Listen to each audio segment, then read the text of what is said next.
I have said, and I believe with all my heart, that there is no real atheist in this world. It is impossible for a human being to be an atheist. Why? Because the knowledge of God is instinctive to man. That is why you have to go to school for a long time and develop a very, very, very strong argument to convince yourself there is no God.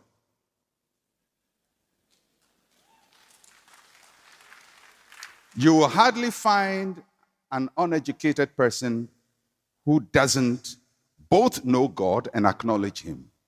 You find the only people who do that are people who have to make mental effort to try to deny something they know without any shadow of doubt within them that it is. And that is why atheists spend a lot of time arguing against God. If there is no God, you shouldn't even bother. Is that not so? I mean, I don't spend my time arguing whether there is ghost or not. I don't bother. But for somebody to write books, there is no God. Write books, philosophical, biological, and all of that. There is no God. And developing all these arguments, you know he's arguing against something inside him, which he knows is there, which he cannot deny, because God breathed into him. He has been inspired. He only hasn't given back his life to God.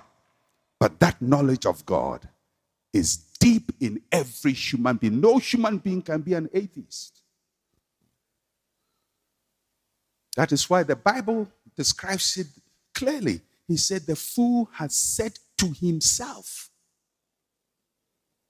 He has said to himself. What does it mean? He has convinced himself. When you convince yourself, then it means there is something innate inside of you that you are trying to use external argument to overcome. The fool has said to himself, said in his heart, there is no God. He doesn't know that. He knows there is God, but he has to debate that. You know why? Because if he accepts that there is God, then he has to be accountable to God. Then his life must now be regulated.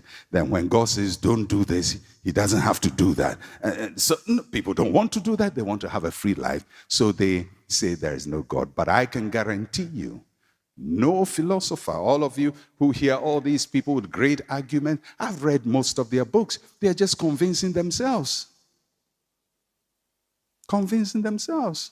Most people who say there's no God say that because they are angry with a pastor. They are angry with the church. They are angry with a religious institution. They are angry with somebody who hurt them when they were young. They're just angry. But inside them, they are inbreathed.